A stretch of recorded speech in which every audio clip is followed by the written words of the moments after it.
Morning, Steve Free in Chicago with the morning grain comments. Active trade overnight and pretty big volume. Market in the grains were reacting to China announcing $3 billion worth of retaliation on the $60 billion in which the current administration put tariffs on Chinese imports. Included in that was pork. And so we'll watch and see if the hog markets are down because of that.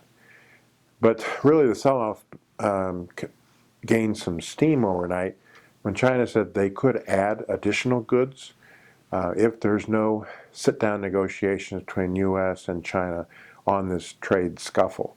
So as of now, soybeans are not included in Chinese retaliation, but there is a concern that they could step up the goods on retaliation. As one analyst said this morning, trade wars are not bullish. But that same analyst said if you take the drop in the Argentina soybean crop, the drop in the Brazil and Argentina corn crop, and the increase in global meal demand from the United States, and possibly a little bit of corn export demand, and if farmers plant less corn acres in 2018, this break could be a good chance for end users to extend coverage and add coverage for 2018 soybean meal and corn use. So you kind of have to think a little bit outside the normal and say, okay, this is not bullish. The futures are going to react to that, but it does give cheaper cash prices for corn and meal to get some coverage. We also know from a weather standpoint, it still looks like it's going to be mostly dry over the southern two-thirds of Argentina. Yesterday, the Buenos Aires Exchange came out and lowered their estimates of corn and soybeans. Here in the United States, two things. Number one, I think that the southern plains, especially let's say the western third, is not going to see a lot of rain as we get into the 1st of April, and that could be a concern for the hard red winter wheat crop production.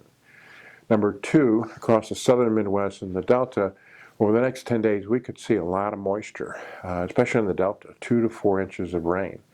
That and the cold temperatures across the Midwest could slow early planting of the 2018 corn crop. So we might start put a little premium after all this trade war discussion in the corn market if farmers can't get this corn crop planted on a timely basis.